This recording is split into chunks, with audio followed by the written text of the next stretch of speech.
J'ai fait une vidéo dernièrement de 35 longues minutes où j'expliquais les différents plot armor dont Sukuna a bénéficié tout au long du manga et certains points apparemment n'étaient pas assez clairs et méritaient des réponses. Alors je me suis dit que j'allais en profiter pour répondre aux différents flous qui ont été soulevés dans les commentaires. Pourquoi le violet doit détruire Sukuna? Pourquoi Mahoraga ne devait pas être autonome? Pourquoi les aveux de faiblesse de Gojo ne sont pas vrais? Ou encore pourquoi si l'extension de Gojo touchait l'âme, Mahito aurait dû survivre? Alors on commence sans tarder.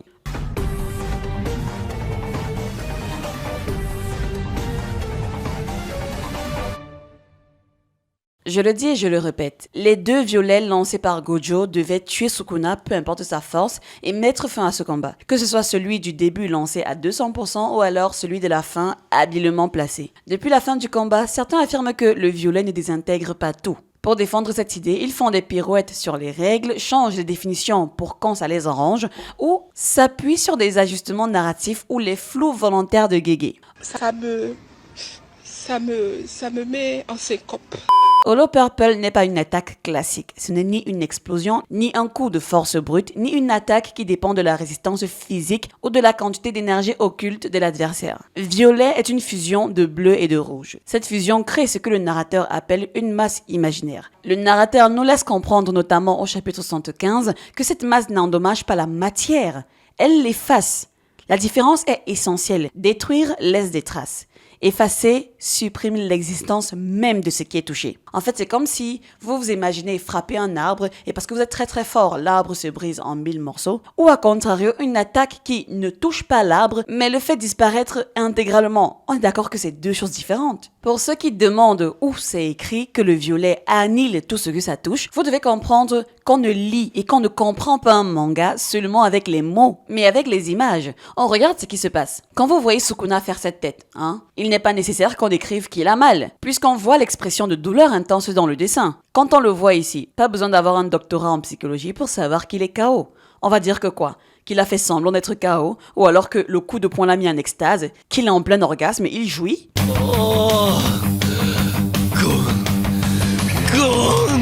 Quand on donne un coup de poing à un personnage et qu'on le dessine de cette façon, ce n'est évidemment pas pour dire qu'il va bien. Comprendre les expressions faciales, normalement, si vous avez grandi en société entre 5 et 15 ans, c'est une compétence que vous avez. Pas besoin d'un master. J'ai un doctorat.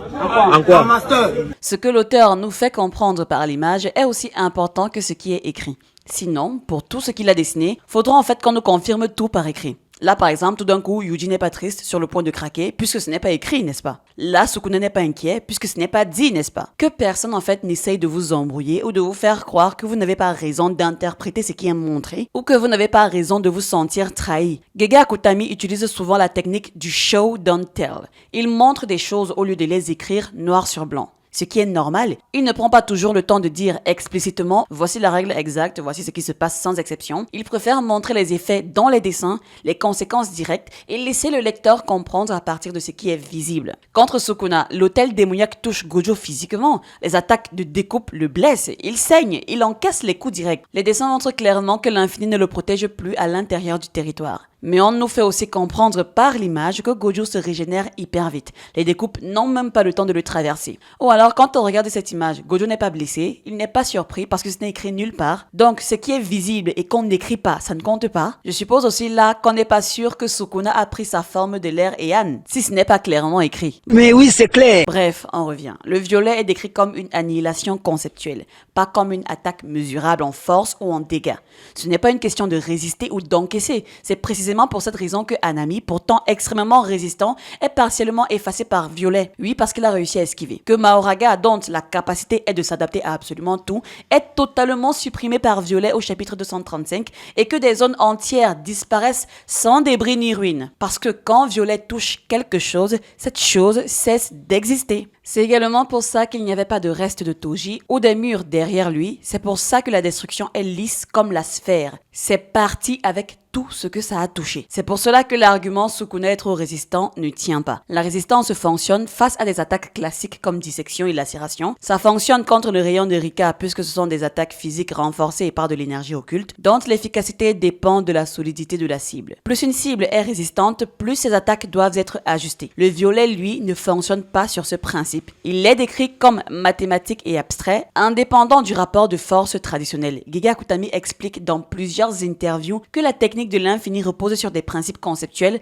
pas sur un simple échange de puissance. Donc, Sukuna survit au premier violet, l'histoire ne fournit aucune explication mécanique claire pour ce changement. Il n'est jamais dit que le violet est affaibli, ni que Sukuna possède une résistance spéciale à l'annihilation conceptuelle. Le violet est simplement neutralisé sur le plan narratif, parce que le combat ne peut pas se terminer à ce moment-là. Dire que violet ne désintègre pas tout contredit directement les descriptions du narrateur. Dire que Sukuna est trop résistant, c'est appliquer des règles de durabilité à une attaque qui ne fonctionne pas sur ce principe. Dire que Sukuna avait plus d'énergie occulte n'a aucun sens face à une annihilation conceptuelle. Et dire que c'est cohérent parce que c'est Sukuna, c'est un argument purement narratif. Au mieux, si l'auteur voulait se débarrasser de Gojo, il aurait pu faire que Sukuna esquive le premier violet et que Gojo et Sukuna meurent après le second. Ses élèves allaient rester combattre Kenjaku et les autres puissants exorcistes réincarnés. Peu importe comment allait se poursuivre l'histoire, les deux Hollow Purple auraient dû tuer Sukuna. Le fait que ce ne soit pas le cas ne s'explique ni par la puissance, ni par la résistance, ni par l'intelligence de Sukuna, mais par une nécessité scénaristique. Ce n'est d'ailleurs ni nouveau, ni honteux en soi. Mais il faut être honnête. Ce n'est pas une victoire logique fondée sur les règles du système. C'est une facilité narrative. Et tant que certains vont continuer à tordre ces règles quand ça les arrange, le débat restera bloqué au mauvais niveau.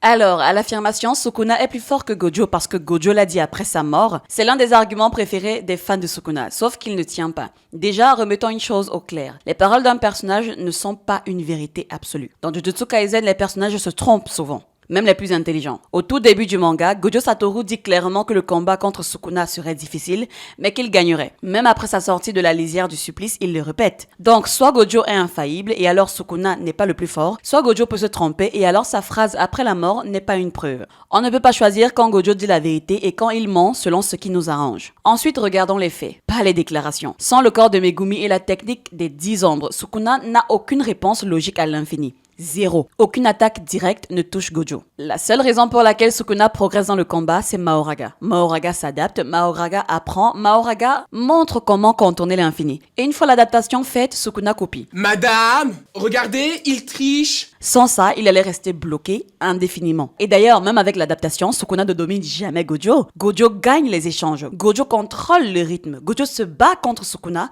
Mahoraga et un Shikigami, le tout parfois avec une seule main. Nul. C'est trop nul. Tactiquement, techniquement, même des choix. Je ne sais pas où te mettre. La victoire de Sukuna ne vient donc pas d'une supériorité martiale, occulte ou alors stratégique. Elle vient d'un contournement scénaristique précis, nécessaire pour faire avancer l'histoire. Et ce n'est pas nouveau. Dans JJK, des personnages affirment des choses fausses en permanence. Sur les techniques, sur les limites, sur les rapports de force. Même le narrateur se trompe parfois ou revient sur ses déclarations. Un exemple concernant le Black Flash. Il est expliqué au départ comme une amplification précise et presque mathématique de la puissance avec un multiplicateur bien défini. Cette information est donnée par le narrateur, donc présentée comme factuelle. Pourtant, dans les combats suivants, cette règle ne fonctionne pas réellement. Les dégâts et les écarts de puissance ne correspondent pas à ce modèle. La communauté l'a d'ailleurs largement remarqué car, appliquée strictement, cette règle rendrait certains personnages anormalement puissants. Plus tard, Giga Akutami racontait lui-même que ce chiffre était juste une simplification maladroite et qu'il ne l'utilise plus comme règle stricte. Ce qui était présenté comme une loi devient donc un simple outil narratif. C'était juste un petit échauffement, rien de très sérieux. Le cas de l'infini de Gojo illustre aussi ce problème. Il est introduit comme une barrière mathématique infranchissable basée sur des concepts théoriques précis. Plus tard, l'auteur admet en interview avoir eu des difficultés à expliquer cette technique de manière cohérente. Son fonctionnement est progressivement ajusté, par exemple en nous disant qu'il y a moyen de toucher Gojo avec un prolongement des territoires qui annule l'effet de l'infini. C'est comme ça d'ailleurs qu'on en arrive jusqu'à être contourné par l'adaptation de Mahoraga. L'infini n'est pas détruit, mais il n'est plus l'obstacle absolument intouchable qu'il était censé être au départ.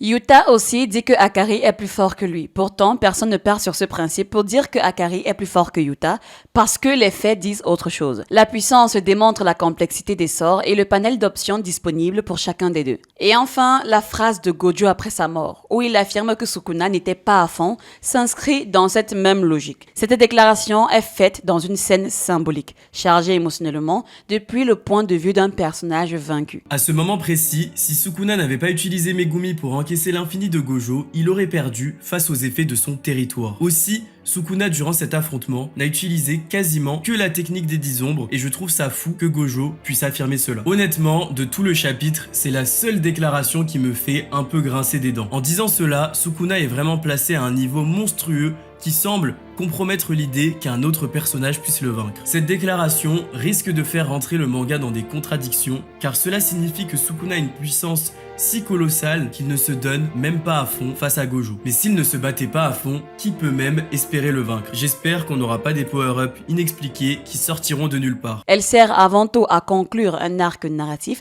et à donner une dimension tragique et humaine à Sukuna. Elle est largement débattue par la communauté, notamment parce qu'elle entre en contradiction avec ce que montre le combat en lui-même, où Sukuna subit de lourds dégâts, ne domine jamais, appelle à l'aide et se fait protéger par les 10 ombres et le scénario et doit s'adapter pour gagner. Comme beaucoup d'autres affirment dans Jujutsu Kaisen, cette phrase de Gojo ne constitue pas une vérité objective et absolue. Elle justifie juste un choix scénaristique. Une phrase dite après la mort n'efface pas un combat entier. Sans Mahoraga et les 10 ombres, Sukuna n'avait pas de solution contre Gojo. Le reste, c'est de l'interprétation, pas une preuve. On a beau nous dire que Sukuna aurait gagné même sans les 10 ombres, nous on veut voir. Comment aurait-il fait ça? Ça nous intéresse. Parce que s'il le pouvait, pourquoi se serait-il donc embêté à posséder Megumi? Qu'on nous le dise.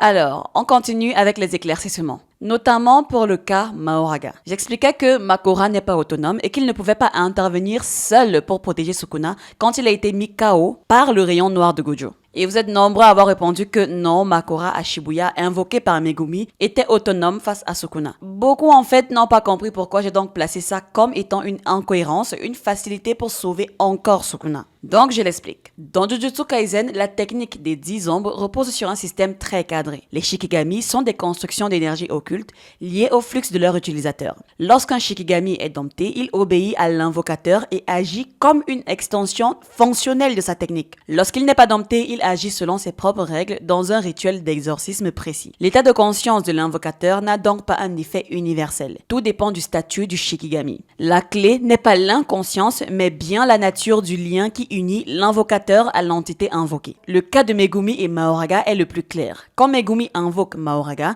il déclenche un rituel d'exorcisme. Mahoraga n'a jamais été dompté par Megumi et le rituel impose qu'un affrontement ait lieu jusqu'à ce que l'un des deux meure. Une fois le rituel enclenché, il ne peut pas être annulé. Mahoraga agit donc de manière totalement indépendante, même lorsque Megumi est inconscient. C'est normal, cohérent et entièrement confirmé par le manga, parce que Mahoraga n'appartient pas encore à Megumi. Il n'est pas une extension de sa volonté, mais une entité rituelle autonome. Dans ce cadre précis, l'inconscience de Megumi n'a aucune incidence sur le comportement de Mahoraga. Sauf que la situation de Sukuna et de Mahoraga est radicalement différente, et c'est là que beaucoup se trompent. Sukuna ne se contente pas d'invoquer Mahoraga, il utilise la technique des 10 ombres à travers le corps de Megumi et dompte Mahoraga. Même si cette domination n'est pas montrée directement à l'écran, elle est explicitement confirmée par les événements et les dialogues. À partir de ce moment-là, Mahoraga devient un Shikigami sous contrat rattaché à Sukuna. On n'est plus du tout dans un rituel d'exorcisme, mais dans une invocation maîtrisée. Quand Makora ou une invocation est sous contrôle de son invocateur,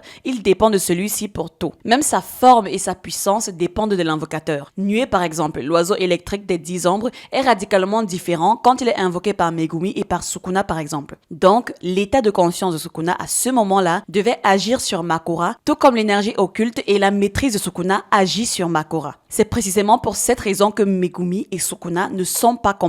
Dans le cas de Megumi, Makora agit seul parce que le rituel l'y autorise et l'y contraint. Dans le cas de Sukuna, Mahoraga agit parce qu'il est déjà invoqué, maintenu et intégré à une stratégie en cours. Donc, désactiver Sukuna est censé désactiver Mahoraga. Et qu'arrive-t-il au Shikigami si l'invocateur meurt? La réponse est simple, il n'existe aucune confirmation canon directe. Ce que l'on sait, c'est qu'une mort implique une rupture totale du flux d'énergie occulte et que les Shikigami Yuji sont constitués de cette énergie liée à l'utilisateur. L'hypothèse la plus cohérente est donc qu'ils disparaissent, mais le manga n'a jamais montré ce cas de manière explicite. À partir de là, on s'arrête et on ne spécule pas. En résumé, Mahoraga de Megumi est autonome parce qu'il est non dompté et invoqué dans le rituel, et Mahoraga de Sukuna n'est pas autonome et donc ne devait pas pouvoir agir seul quand son invocateur est KO.